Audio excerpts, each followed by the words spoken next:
the thing that I like most about Vince is his being very funny and very accommodating.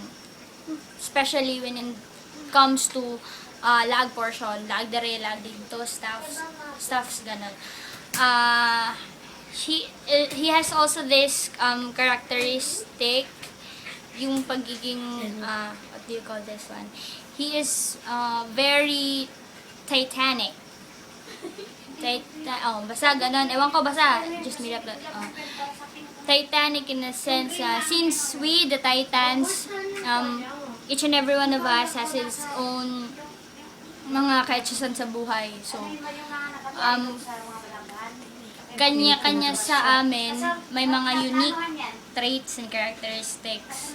Like, pauso, hari ng pauso, habitual liar, queen of denial, queen of hallucinations and all, mga ganyan-ganyang stuff.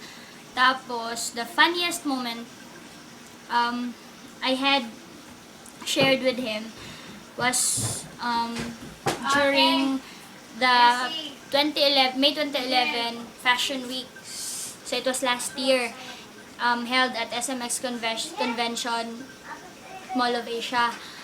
So, since it was our first time attending a fashion week, we prepared,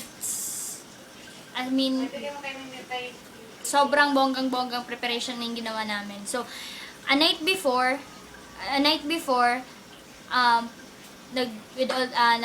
nag-practice na kung unsa ang makeup, gi-makeupan na ko niya, then ako ang buhok, gi-plancha na, para kung unsa ang style sa buhok kinaugmaan para perfect ang mahitabo.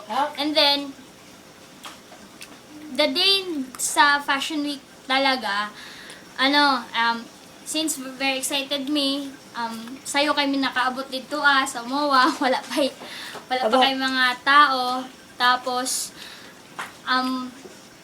nahunanaan na mo nga mag-pictorial, and since wala pa kay mo adto dito kay wala pa lagi kay tao, mingaw pa, we end up having a pictorial at in the men's room.